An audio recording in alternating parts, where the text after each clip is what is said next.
جن کے پاس کروڑوں کی دولت ہے، لاکھوں کی دولت ہے، کروڑوں کی دولت ہے، لیکن بہن دوسرے کے سامنے ہاتھ پھیلا کر صدقات و خیرات پر پل رہی ہے۔ یہ معاشرے کا سچ ہے، تلخ حقیقت ہے۔ بھائی کروڑوں میں بہن کے بچوں کے کپڑے دلانے کے قابل نہیں ہے۔ رمضان المبارک کا مہینہ آتا، بہنیں ہم سب کی بہنیں، میری بہن نہیں، آپ کی بہنیں، ہماری بیویوں کی بہنیں، سب کی بہنیں معاشرے میں ان کے موقع پر چاہتی ہے کہ میرے بچوں کے لیے میرے بھائی کی طرف سے کوئی تحفہ آئے، راستہ دیکھتی ہے ہماری ماں، لیکن اللہ کی قسم اتنے سنگ دل بھائی ہیں اس معاشرے میں اپنے بہنوں کا خیال نہیں کرتے۔ بہنوں کو یہ کہہ کے کہ تمہاری شادی کر دیے، جہیز کا سامان دے دیے، یہ تمہاری وراثت کا حصہ ہے، باپ کے دولت پر ناک بن کر بیٹھ جاؤ اور اس کے بعد بہنوں کو ہمیشہ کے لیے دولت سے محروم کر دینا،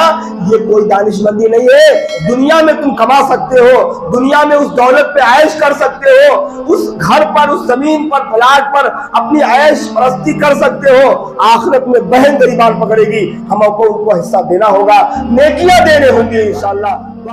بات یہ اصل میں یہ ہے کہ ہمارے معاشرے میں آج یہ دیکھا جاتا ہے کہ بہنوں سے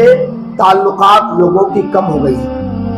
پہلے کیا ہوتا تھا، جب خطوط کا زمانہ تھا، لوگ خط لکھا کرتے تھے، تب بھی لوگ بہنوں کو نہیں بھولا کرتے تھے۔ کوئی اس شہر سے اگر آتا تھا تو کہتے تھے جاؤ، اگر جا رہے ہو تو میری بہن کو میرا سلام کرنا اور یہ کچھ سامان ہے میری بہن کو دے دینا۔ پہلے کے رشتے میں بہنوں کا جو مقام مرتبہ لوگوں میں تھا بہت پیارا تھا، بہت ہی زیادہ۔ آج خطوط کا زمانہ نہیں ہے، سوشل میڈیا کا زمانہ ہے، لوگ جو ہے نا صرف ایک کال کر کے حال چال پوچھ سکتے ہیں، تب بھی مہینوں گزر جاتے بہن کی کوئی خبر بھی نہیں کرتے۔ بعض دفعہ یہ دیکھا گیا ہے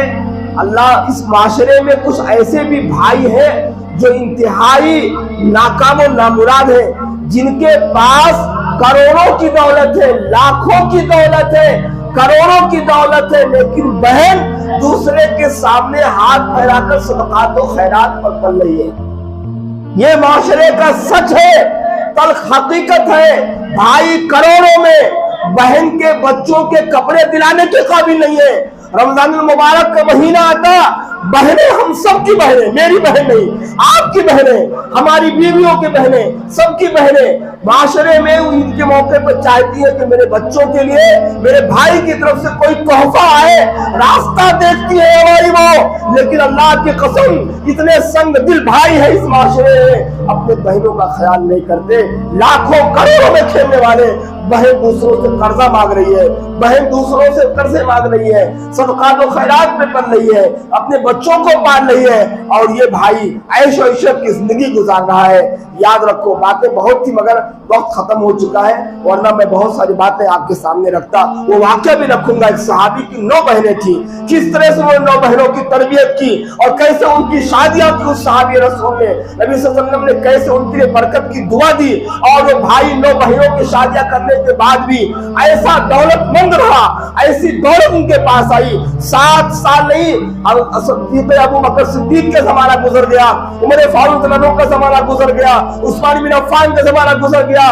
خلافت عالمی حضرت علی کا زمانہ گزر گیا، امیر معاویہ کے زمانے تک ایسے پیسے والے تھے جو لوگ رش کرتے کاش کتنا پیسہ میرے پاس ہوتا۔ 9 بہنوں کی شادی کی انہوں نے۔ وہ صحابی کون، اس کا واقعہ کیا ہے، انشاءاللہ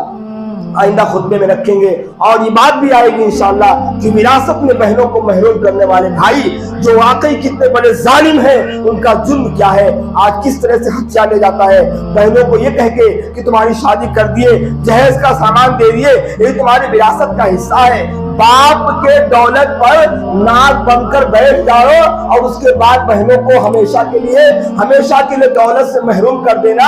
یہ کوئی دانش مندی نہیں ہے۔ دنیا میں تم کما سکتے ہو، دنیا میں اس دولت پہ عیش کر سکتے ہو، اس گھر پر، اس زمین پر، پلاٹ پر اپنی عیش پرستی کر سکتے ہو، آخرت میں بہن گریبان پکڑے گی، ہم کو ان کو حصہ دینا ہوگا، نیکیاں دینے ہوں گی انشاءاللہ۔ وقت ہوتا تو بات بیان کرتا، میں نے سرسری نظر پہ کچھ باتیں رکھی، انشاءاللہ آئندہ خطبے میں پاری اللہ سے دعا ہے اللہ تعالی ہم سب کو سننے سے زیادہ عمل کرنے کی توفیق دے۔